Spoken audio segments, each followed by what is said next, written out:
जय भीम जय शिवराय.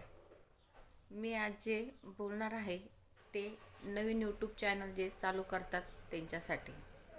बरेच ताई आणि दादा विचारतात की आपण नवीन चॅनल खोलल्यानंतर जो आपण डी पी ठेवतो आणि जर समजा आपण तो महिन्यात 2 महिन्यात 4 महिन्यात जर आपण त्याला बदलवला तर त्याने काय परिणाम होतो.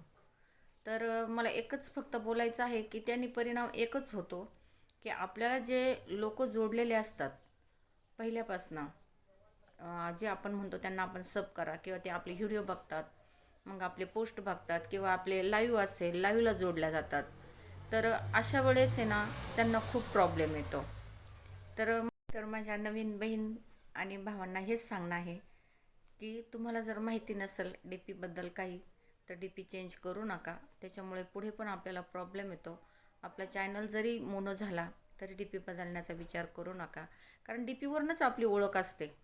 ज्या पहिल्यापासून लोक आपल्याला बघतात जोडतात आपल्याला, तर ते आपल्या डी पीवरूनच काही ह्या व्यक्तीने काय डी पी ठेवलेला आहे, त्यांनी कोणी काय ठेवलेलं आहे, आणि ही ओळख जर म्हटलं ना तर लोकांना बघण्यासाठी आपण तो डी पी ठेवतो. मग आपणच जर ते चेंजेस करत राहिलं तर आपल्यापासनं लोक पण तुटल्या जातात.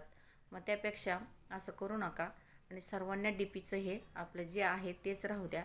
नंतर तुम्ही खूप मोठे व्हा आणि आपल्याला डी पी चेंज करायला कोणीही तुम्हाला नाही म्हणणार नाही. बस मला फक्त एवढंच सांगायचं होतं की नवीन जे चॅनलवाले आहेत त्यांना माहिती नसतं काही गोष्टी, तर मीही फक्त सांगण्याचा प्रयत्न केला थोडक्यात. जय भीम जय शिवराय. आणि नवीन असाल तर चॅनलला माझ्या पण सब करा, कमेंट करा तुम्हाला व्हिडिओ कसा आवडला की नाही ते पण सांगा.